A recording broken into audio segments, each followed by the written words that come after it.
Om Namo Venkatesaya.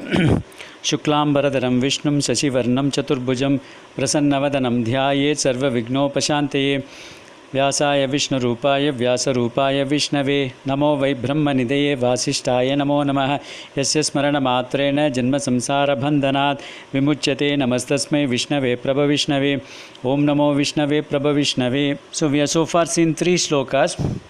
The 3 slokas contain, first sloka contains 9 namas, second one contains 8 namas, and the third one contains 7 namas. So 9 plus 8 plus 7 is 24 namas. So it is said that these 3 slokas represents Gayatri mantra, because Gayatri mantra has got 24 aksharas, Tripada Gayatri. That means each it has got 3 padas, 3 quarters, and each quarter contains 8 letters, and therefore 24 aksharas. And therefore 24 aksharas, these 24 namas represent the 24 aksharas of Gayatri mantra. So when people chant these 3 slokas, it is equivalent to chanting the Gayatri mantra. That's what is being said. Now let's move on to the 4th sloka. Sarvaś, śarvaś, śivassthāṇur bhūtādir nidhiravjayah sambhavo bhavano bharta prabhava prabhurishvarah. So the namas are sarvaha, śarvaha, śivaha, sthāṇuh, bhūtādihi, nidhiravjayah, sambhavaha, bhavanaha, bharta, prabhavaha, prabhuhu, ishvaraha. So let's look at the first nama, sarvaha. Asatascha sataschaiva sarvasya prabhava apyayat. That means one who is the cause of this creation as well as the annihilation or the pralaya of the sat and asat. Sat and asat, sat refers to the jivatmas, the knowing principle. Asata means which is inert. So he is the creator of this inert and then living beings as well as the annihilation of both of them, and therefore he is called as sarva. That means he is the creator of everything and therefore he is called as sarva. That is one meaning. Other meaning is sarvasya sarvada jnanat sarvamenam prachachate. That means one who is present everywhere and who knows everything, and therefore is called as sarva. That means one who knows everything and one who is there everywhere, and therefore is called as sarvada. That is other meaning of sarvaha. Sarva means everything, all. Vachyataya vedakyarava sahitvatvat sarvaha. That means one who is to be known by all the words of these Vedas, and therefore is called as sarvaha. Other meaning is sarvavyapitvat. That means we saw that one who is being all pervading. That means he is present in all places. He is present. We saw the second nama, the Vishnu, where he is all pervasive. That means he is present in all the omnipresent. He is present in all the things, and therefore is called as sarvaha. And other meaning is he has got everything. The Bhagavan's Sariram has got all the Bhagavan's Sariram is the residence of all these Chetana and Achetana. That means the inert and all the living beings, and he is complete in itself. Then we saw that Purnaha. Bhagavan is complete in itself, and therefore is called as Sarvaha. The next nama is Śarvaha. Shrunati samhara samaye samharayati va sakalaha prajaha iti Sarvaha. That means one at the time of Pralaya completely withdraws everything, all the inert and all the living beings into himself, and then annihilates everything, and therefore is called as Śarvaha. Shrunati iti sarva. Shrana means to destroy. That means is the entire creation, the anti-creation. That means removing everything into himself, and therefore is called as Śarvaha. Ayogyanam shamrodhanadva Śarvaha. That means one who is able to stop the people who are following the path of adharma getting happiness. He is stopping them from getting happiness, and therefore is called as Śarvaha. That means he destroys the happiness of all this, this people following the path of adharma, and therefore is called as Śarvaha.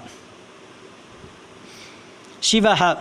Nistraygunyataya shuddhatvat Shivaha. That means one who is without the 3 gunas. The sattva, rajas and tamas are the 3 gunas. Bhagavan's Maya itself is, that's why Bhagavan says in Gita, Devi Kesha Gunamayi Mama Maya. That means the Maya is made up of the 3 gunas. The 3 gunas are sattva, rajas and tamas. Sattva refers to the, this calmness, peace, and then, knowledge, trying to understand everything, and then happiness. Those things are called sattva guna. Rajoguna means restlessness. That means, you have got a desire to fulfill, and therefore you are completely restless, keep on activity. That is called as Rajoguna. Tamoguna means lawlessness. That means the laziness, then callousness, not doing anything, sleeping. All those things are called as tamoguna. So all these three gunas represent the Maya as such. So all these three gunas are present in everybody. All of us have got these three gunas, but only thing is the proportion of these three gunas vary from individual to individual. Some people are greater proportion of sattva guna, some people are greater portion of tamo guna. So that is the proportion that varies between among all the human beings. Also, at certain points of periods of time, certain gunas manifest. For example, in this morning, the Brahma Muhurtam from let's say 3:30 to 6 o'clock, the Sattva guna is supposed to manifest at that point of time. So similarly, when the sun rises and during the sunshine, the Rajo guna will manifest.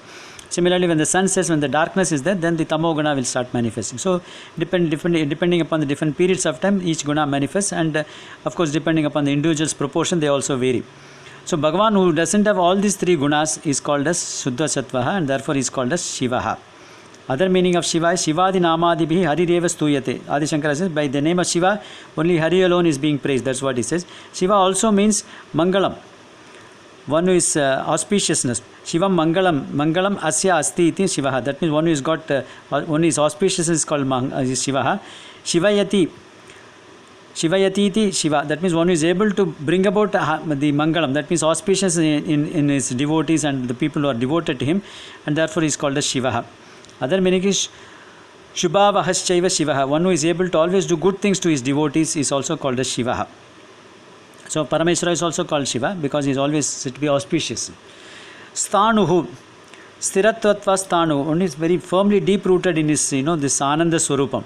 Bhagavan Swarup is Satchidananda Swarupam. Sat, Chit and Anandam. Sat is existence, absolute existence, existing at all periods of time. Chit means the consciousness, the ability to know all these things is called Chit, and Ananda is the happiness.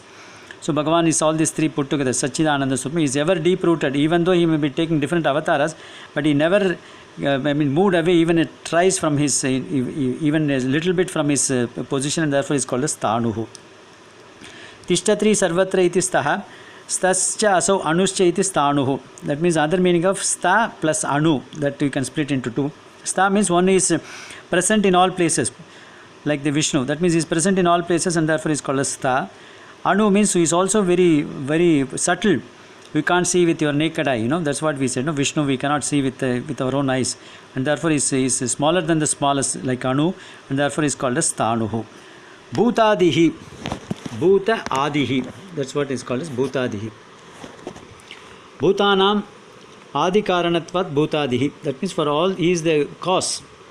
He is the root cause for all the existence in this universe, irrespective of the vastu, irrespective of the object, and therefore he is called as Bhūtādihi.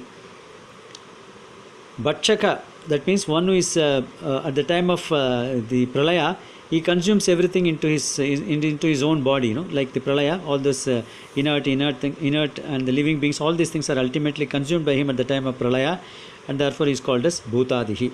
Other meaning is Prihaniya Matatvat Bhūtehi Upadiyate iti Bhūtādi. That means one who is being sought after by all his devotees, and therefore is called as Bhūtādihi. All the devotees, all the devotees, they don't want any other wealth. They want only Bhagavan and Bhagavan as such. For example, one of the Tondaradipudi Alvar, he says this, Pachema Malepol Meni Pavalavai Kamalachangan Achyuta Amararere Ayardam Kodunde Yenam Ichuvai Tavirayan Poi Indira Logamalum. That means the Alvar is doing so much of punya. So Bhagavan Sri Ranganatha says, okay, Alvar, you have done so many things, so I am going to appoint you as the next Indra. Ichuvai Tavirayan Pol Indira Logamalum. So Bhagavan says, then that Alvar says, no. Ichuvai Tavirayan Indira Logamalum Achuvai Perinum Venden Arangamanam. That means even if you give me that post of Indra, or for that matter even Brahma, I don't want all those things. I want to be always in Sri Rangam, coming to your place, singing about your glory, then doing Archana and all those. That's all I want. So that means he is being sought after by all his devotees, and they don't want anything else other than him, and therefore he is called as Bhūtādihi. Om Namo Venkatesaya. Let's see the other namas in the next class.